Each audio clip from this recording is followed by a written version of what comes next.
Good morning and welcome to the October 17th, 2018 YourLIVINGBrand.live show. My name is Ben Baker. My company is Your Brand Marketing. We help you to stop being a commodity and start being a brand worth loving. And that's what this show is all about. This is the YourLIVINGBrand.live show. And this show is all about what makes you special, what makes you unique, what makes you somebody that people trust and want to do business with. What value do you add to your customers and why do they care? And every week, we interview another company. We interview companies to find out what makes them special. Why do people love them? And why do people want to do business with them? And this week, we have Jane coming from Optimity. Optimity is a company that does incentivizing to keep yourself healthy. They do this through a series of apps, and they do it well. And I want to let Jane tell her story. Sit back, enjoy, and I'll be back when we're done. Jane, it is just great having you on the show today. Thanks for making the time to be with me. Really a pleasure being on here. No problem. Now you are coast to coast. You're in the Toronto office right now, but as you were telling me, as soon as we get off the air, you're jumping in the Uber or getting on the train or whatever. You're heading to the airport and heading back to San Francisco. So you are you are a bi-continent woman. I mean, it's amazing. How you got. It's that jet set life. We're going to have to get you your own private jet. No, I like traveling because it allows me time to think, but I love both the East Coast and the West Coast. They offer very different things. Absolutely. Absolutely. So let's get into the show. This show is all about what makes you unique, what makes you valuable, who's the audience that you talk to, how do you talk to them, and why do they care? So tell me the story. Tell me the story behind Optimity. Where did you start? What was the impetus of the idea? Who is your customer and how do you serve them? Sure. So Optimity, it is a dictionary word. It means the state of being optimal, the state of being best. And we don't really use it that much. And probably for many people out there, today was the first time that they heard about the word Optimity. But hopefully not the last, because we're here, our mission is to help people live their optimal life. Right. So where did you come from? Like, tell me the story of the company. What was the idea behind starting the company? What was the problem you guys were looking to solve? So before this, I worked in research. I was in science, and I did global clinical trials for phase 2, phase 3 as a project manager. And my specific job was to manage risk. So not very sexy, but it's very needed, because what we did is that we were preventing death on HIV, ovarian cancer, and MS trials specifically. Oh, wow. And it's a very rewarding work, both personally Absolutely. and yeah. And I worked specifically as a specialist to calculate risk and to be able to give a grade to a particular patient so that we can triage them according to the needs that they have. And that basically was awesome, and I did that for 5 years. And then I kind of moved on to doing consulting work and other types of more management consulting for pharma. But during that time, unfortunately, I lost my mother, 52. She was diagnosed when she was 51, and it was actually late cancer detection and things like that. So it's not the happiest story, but it definitely was very impactful for someone who's in their mid-late 20s. I felt that on a daily basis, we were making impacts in thousands of patients, and this is across North America, Europe, Japan. We're helping them. We're helping them stay alive. While at the same time, for me personally, I was not able to have that impact specifically on my mother, and I lost her 6 months later. And that was really hard, and it took me a few years of collecting myself, collecting my thoughts, and collecting the experience, and also amazing people, meeting amazing people who had a similar outlook and similar aspirations to make a preventive tool, a risk grade, a clinical risk grade available for billions of people across all the continents that I was able to work at before, but now, in the world, we're a connected village. Right. So, yeah, so Optimity was born out of that. In 2014, we basically started this initiative to make a difference in people's lives, one little bit at a time, helping them live well in this technology connected world, be able to bring all the data in from all the wearables, all the different open sources, Apple, Google, they've all made huge pushes towards democratizing that data. And what we are able to do is also give people tips and practical things that they can do on a daily basis. So I subscribe to this thing called micro habits, so small little things, little habits that I do that help manage my risk, but also improve how I feel in terms of happy when I travel, right? Making sure I don't get blood clots as I'm flying all over the place, but doing those things in a controlled but also thoughtful way, intentional way with a program. And we have different ways of course, keeping the business alive and monetizing part of it to basically reach our ultimate goal, which is to make it free for billions of people. Right. Now, your background, do you have an actuarial background? Do you have, a clinical background? What's your background? Like how did you get into this? Like, this is a very specialized field. I mean, to be able to sit there and go, okay, be able to take, millions and millions and millions of pieces of data and make sense of them, from a health point of view. And that's a really neat thing to do, is to be able to sit there and say, okay, be able to make sense between, irrelevant pieces of data and relevant pieces of data. What are the key indicators? What are the things that we need to be looking at? And how do we make sense of all this to be able to help people actually live those healthier lives and do those micro moments to be able to make themselves better off and live longer? Yeah. So my background specifically was biochemistry, clinical, as well as statistics. And I also hold an MBA from Ivy. But I really think that we're standing, first of all, on the shoulders of giants, because a lot of these algorithms were not built by me over a period of 10 years. So those are not mine. We get to borrow from work that's research over the last 50 years. So we do, insurance does basically help support in a lot of the things we can do statistically, because they do have information on the actuarial side. So I do speak for the Society of Actuaries. We kind of modernize a lot of that. Right. But other tools that we currently have, as well as the team that I have around me. So we have doctors, nutritionists, a lot of clinicians, as well as people with statistics background, analytics background, and we have machine learning within the platform itself. So we get help from the machines too. But there are lots of people smarter than myself that work on the team collaboratively and bringing in insights. So the important thing is making connections between things that you do. First of all, spotting patterns, right? Are you more active on a Wednesday versus Friday? Very easily we can be able to tell you that, right? Are you more happy when you're socially more connected? Are you more happy? We already know some of the things. If we exercise and we eat well, we're more productive, but we can quantitatively show that, and that's helped with both people, insightful people, analytics, as well as machine learning. Okay. So are the insurance companies your clients, or are they partners of yours? I mean, are they just data partners of yours, or are they actually clients to be able to sit there and say, here's how we can help you make your insured more healthy to be able to, drive the tables in the right direction?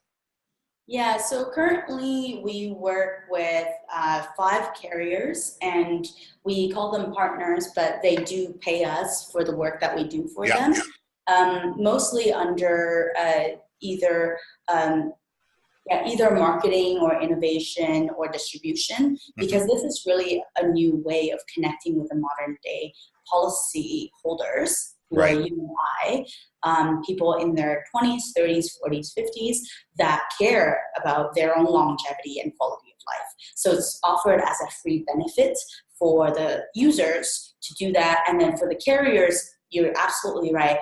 The the benefit that they get out of it is that the people they have, they're managing the risk. So they get to live longer, which makes them better customers, first of all. They claim fewer. Pay claim, pay insurance, premiums longer. Yeah, so pay the premiums longer, true, but also better loss ratios. Yeah. But this is one place, especially within life insurance, where there's perfect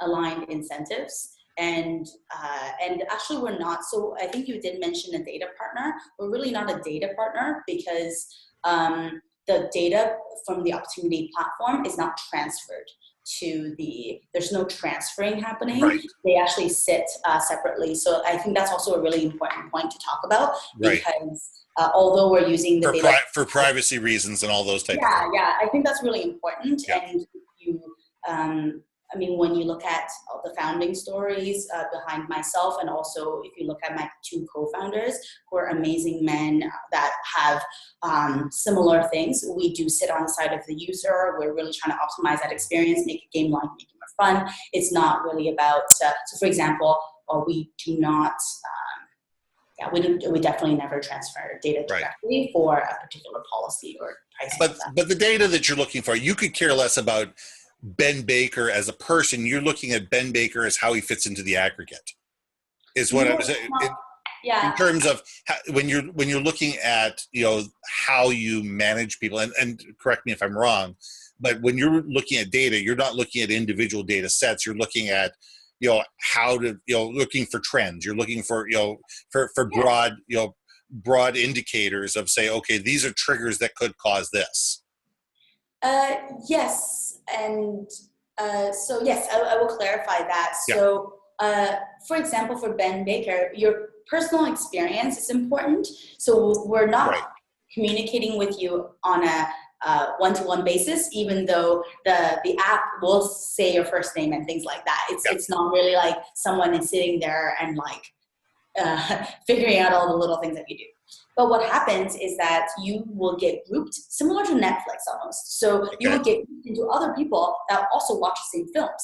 And there's different tendencies that you have. So there are people that are similar to you that also enjoy walking. Maybe they're also sugar addicts, right? Maybe they have all these bad habits to you. And then there are things that they've learned that help them cope with their habits. Sure. And we utilize that on its own. So that's where the machine learning is also really cool, because there's no judgment made there. It's just the data feedback on itself. And what it does is it also surfaces up some recommendations. So it's not like it's penalizing you. It's like, no sugar for you, Ben. It's more like, hey, here are some alternatives, some recommended suggested categories for you.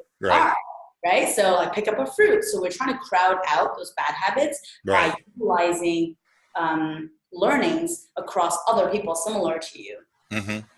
Yeah, so there's two different things. There's the insurance companies and their particular needs, but there's the needs of the insured. And that's where you guys really focus on. You guys focus on helping people create micro habits. And I'd love to talk more about this, and how to create those micro habits and incentivizing the people to do that. So therefore people actually get up out of their chair, and go and have a walk instead of sitting in their office for 4 hours a day or 8 hours a day. So the question is, how do you go ahead and do that? On a conceptual basis, how do you guys, bring people to understand the value of your system? How does the system, engage people? How do you incentivize people to be able to live healthier lives? Yeah, so the schema is actually quite easy. So it's learn, action, and test. You can think about it like that. First of all, and it's less about their relation. I guess it is a relationship with the system, but it's kind of their relationship with themselves. So shifting the locus of control to the particular person. So shifting it to Ben or to Jane versus somebody is responsible for detecting whether or not I have early stage anything. Right. So the first part about learning is really just kind of taking a pulse. So when you first sign up, so for example, when you go to the mobile app, you download it, it's going to ask you some questions. So it's going to ask you about, your gender, your preferences, your goals, your personality, what do you like to do. So it helps me find other people similar to Ben and Jane. Okay. The second thing it does, is also part of the learning phase, is that it gives you some knowledge, some questionnaires, and also measuring is pulling in your steps from your phone, from your wearable, whatever you have, and we're collecting kind of a baseline. So this is like where you currently are, and that's really good. So definitely answer the health risk assessment. So what it does is that it gives you a health grade. So you can take a look, you're like, oh, today my grade is 52. Okay. And it's compared to other people of similar gender, similar sex, and similar age. So that's really important. So it's normalized. So that's part of the learn stage. Okay. The second stage is about action. So this is where we start nudging you for different activities. And the action part is where the rewards, both intrinsic and extrinsic, comes into play. So the extrinsic stuff is that we have lots of rewards partners. So on here, and this is where the insurers also try to incentivize some positive behaviors. So Right. it's giving out, gas cards, Amazon, Starbucks, all these really lovely little bits that helps people that think of health as something really long term. Yeah, sure, I'll have a bagel today, I'll have a whatever. One day I'll pay for it, but it's kind of changing that upon itself. So that's part of action. Yeah. Getting the person to kind of, putting that carrot, making sure that people are doing those things. But that's the extrinsic. A lot of the intrinsic stuff is actually with gamification. So making leaderboards, the community is huge on so there's a lot of gamification amongst people. So you get put on a team or something like that, and I guess you compete against your team members. Yes. In one way, shape, or form. Collaboratively, inter-team. Yeah. You can definitely. So with we also, so insurance is only one side of it, but the other side is also with employers. We do lots of employer programs. Right. So it's really fun. It's with the team. People get to give each other kudos, rewards, likes. So it's really part of that social intrinsic experience. And I would actually say the intrinsic part is so big. It's usually the top 3 reasons, where rewards is actually reason number 4 for someone to engage with the platform. Well, it keeps people engaged. I mean, when there's a challenge, when there's competition, people get engaged and they stay engaged a lot longer. Yeah. Or when if it's just me, if all of a sudden I just have to catch myself cheating, well, I cheated. Okay, whatever. Maybe I'll come back to it tomorrow. But when you have a group of 10 or 20 or 50 or 100 people, and they're watching your back and you're watching theirs, and you can see the statistics, and all of a sudden I went from being number 10 to number 32. You know what? You sit there and go, okay, maybe it's time for me to step up my game a little bit. Yeah, and what you get in the premium version of the app, which is supported by the employers or the insurers, what you get is actually like you see somebody else doing it, you can join them. There's a lot more collaboration in that. So it's really that sense of community. And we talk about micro community. So it's people taking care of their elderly parents. It's people that are taking care of people that are going through mental illness. It's people that are healthy pregnancy, so like moms together, like all kinds of these micro communities finding each other, or just people that like tennis and they all hang out together. I mean, it's finding people like you. It's exactly, and you're more likely to do stuff when you're around people like you. Yeah, and it just makes you so people who have connected communities live longer. Okay. Right. I like that. So multi-generational homes, anything like that. So we're also trying to elongate life using that aspect. And yeah, I guess the last part to the learn, action, test, the last part is test. So we do re-ask you the questions. So we re-ask you the questions for the measurement. We re-measure everything. So the health score, and this is a lot of the real innovation of what we're doing, the risk score and the health score, coming back to my expertise, is that we are updating those numbers on a dynamic basis. So you get to know, okay, now I'm at 65.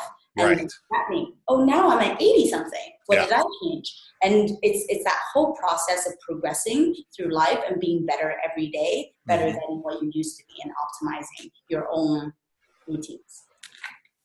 Now, I noticed I can see that you're wearing a smartwatch. I wear a Samsung watch. Can almost any watch be integrated into this app, or do you have to have a certain technology that connects into the app? So, if some people in your office have Samsung, some people have Apple, some people have whatever, is there a way to make sure that all of your technology, or do I have to sit there and say, okay, I did 10,347 steps. I have to sit there and go into the app and I have to enter that information in there manually? You can enter that information on the web version of the app. We prefer you not to. It doesn't give you as many points as Right. if you're automatically tracking it, because it's just a lot more consistent and reliable. Yeah.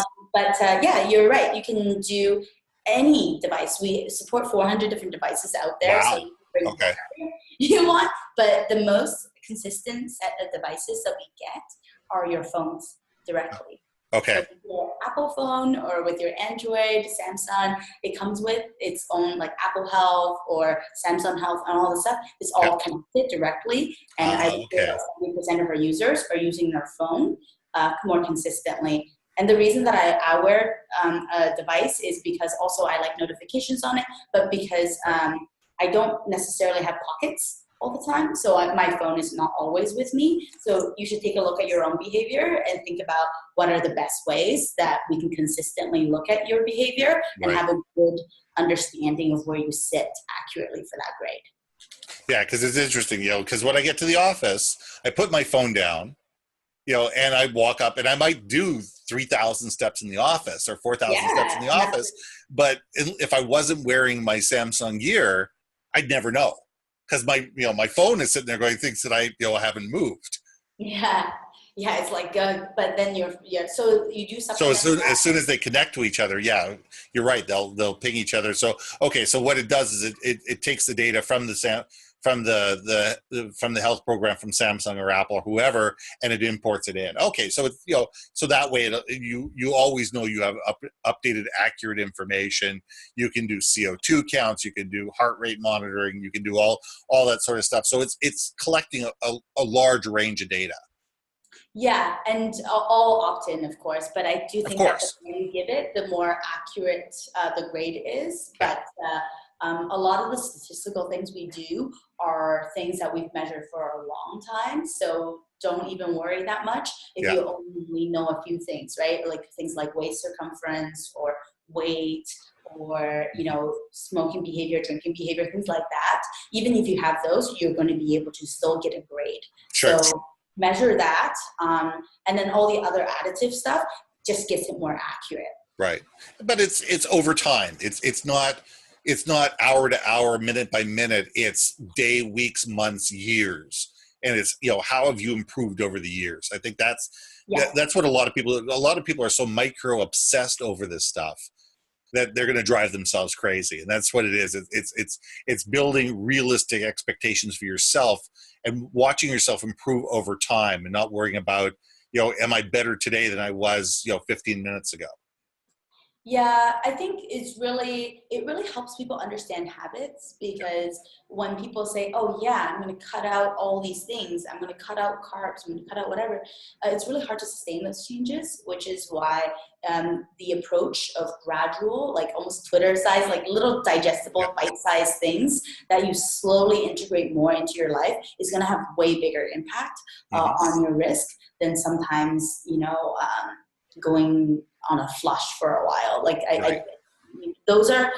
that's really kind of distinguishing the snake oil from the actual more quantitative programs. And I think this is a really exciting period of time where there's a lot of people that are collaborating together, as I said, right? Like the Optimities, the Amazon, the Google, like we're coming out here and making these things for free because we understand this is a real human issue, and that we want to kind of crowd out all the fake science out there as well. Gotcha. So you set goals for yourself, or goals are set out, through the program, etc. If you're not living up to your goal, say, my goal is to go out for a half-hour walk every day, and I went 3 weeks without going out for a half-hour walk, would I start getting reminders from the app? Like, you'll get it earlier. Yeah, you'll get it. We usually don't wait until 3 weeks to notice that something is not right. Right. So on the weekly report, you're going to see. Okay, so there's reporting that comes out. Yeah, you're going to see some trends and things like that.